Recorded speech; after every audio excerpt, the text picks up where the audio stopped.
بسم اللہ الرحمن الرحیم۔ رمضان المبارک کے آخری عشرہ کے آخری ایام چل رہے ہیں، تو رمضان المبارک کے اندر عبادات کچھ ایسی ہیں جن کو شریعت نے مقرر کیا ہے، ان کا تعین شریعت محمدی صلی اللہ علیہ وسلم نے کیا ہے، اور چند ایسی عبادات ہیں جو انفرادی طور پر انسان کے اپنے ذمہ ہوتی ہیں۔ مثال کے طور پہ تراویح جو ہے یہ شریعت کی طرف سے مقرر ہیں، روزہ رکھنا شریعت کی طرف سے مقرر ہے، نمازوں کی پابندی اور اس طرح اور کچھ معاملات ہوتے ہیں، یہ شریعت کی طرف سے پابندی ہے کہ انسان نے رمضان مبارک میں یہ عمل کرنے ہیں۔ اور کچھ ایسے ہیں جو انفرادی طور پہ کچھ بندہ تلاوت کا شوقین ہوتا ہے تو وہ تلاوت زیادہ کرتا ہے، کوئی بندہ نفلوں کا شوقین ہے نفل پڑھتا زیادہ، کوئی ذکر اذکار کا تسبیحات کا شوقین ہے تو تسبیحات کرتا رہے، اس کی پابندی نہیں ہے۔ لیکن جو اللہ کی طرف سے، اللہ کے رسول صلی اللہ علیہ وسلم کی طرف سے احکامات ہیں، ان میں سے رمضان المبارک کے آخر میں ایک عمل ہے صدقۃ الفطر۔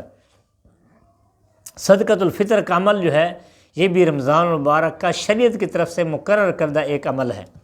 اور اس کو اس لیے مقرر کیا گیا کہ رمضان المبارک کے روزوں کے اندر اگر انسان سے کوئی کمی ہو جاتی ہے، کوئی کوتاہی ہو جاتی ہے، کوئی غلطی ہو جاتی ہے، بد نظری ہو جاتی ہے، بد اخلاقی ہو جاتی ہے، کسی سے زیادتی ہو جاتی ہے، کوئی کسی بھی قسم کی گڑبڑ ہو جاتی ہے، تو اس کے رد کے لیے، اس کے کفارے کے لیے اللہ کریم نے، شریعت مطہرہ نے آخر میں صدقۃ الفطر کا حکم دیا ہے، تاکہ صدقۃ الفطر ادا کرنے سے، صدقۃ الفطر دینے سے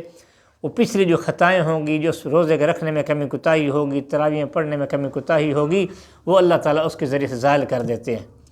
اور صدقۃ الفطر یعنی رمضان المبارک کے آخری عشرہ میں دیا جاتا ہے، اور عید سے پہلے دینا ہوتا ہے،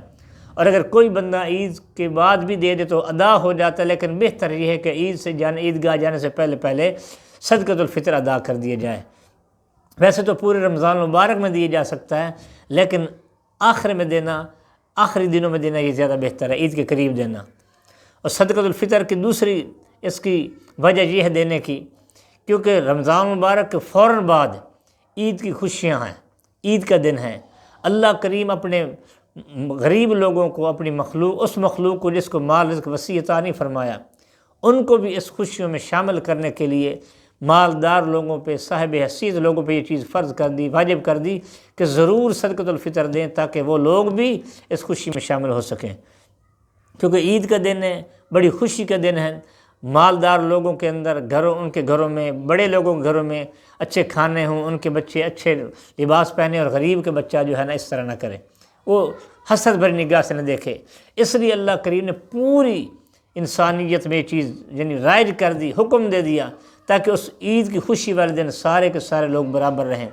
ہر بندہ اپنے دائرہ کار کے اندر درجہ بدرجہ اپنے درجہ کے اندر رہ کر کے خوشی کا اظہار کر سکے۔ تو یہ صدقۃ الفطر دینا ہوتا ہے۔ 2 کلو گندم احتیاطاً دی جاتی ہے، 2 کلو گندم کے پیسے دیے جاتے ہیں، یعنی اس جو آج کل ریٹ چل رہا ہے اس کے حساب سے تقریباً 300 روپے فی کس، 300 روپے ایک بندے کا صدقۃ الفطر ہے۔ اور اگر اسی دن رات کو یعنی کوئی بچہ پیدا ہو گیا تو اس کا بھی صدقۃ الفطر دینا ہوتا ہے۔ دوسری بات،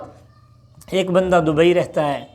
اور اس کے بچے پاکستان میں رہتے ہیں، تو دبئی والا اپنے دبئی کے لحاظ سے 2 کلو گندم کے پیسے دے گا، اور اگر وہ اپنے بچوں کے پیسے دینا چاہتے تو پاکستان کے حساب سے 2 کلو گندم کے، 2 کلو آٹے کے پیسے دے گا۔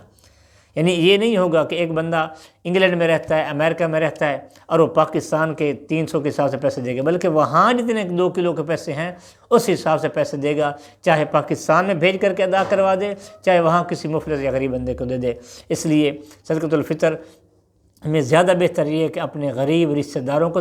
ان کا حق ان کو دیا جائے۔ مدارس دینیہ بڑے مستحق ہیں، اس کے بعد محلہ میں، رشتہ داروں میں، علاقہ میں جو بھی لوگ مستحق نظر آئے، یہ جہاں انسان کو سمجھے، پابندی نہیں ہے، جہاں بھی انسان کو سمجھ آئے، بہتر لگے، وہاں پہ ادا کر دینا، تاکہ انسان کے روزے رکھے ہوئے جو کمی وہ بھی پوری ہو جائے، اور اگلے بندے بھی جو غریب لوگ ہیں وہ بھی ان خوشیوں میں شامل ہو جائیں۔ اس سے اللہ بھی راضی، اللہ کا رسول صلی اللہ علیہ وسلم بھی راضی۔ اللہ تعالی ہم سب کو عمل کی توفیق عطا فرمائے۔ وما علینا الا البلاغ المبین۔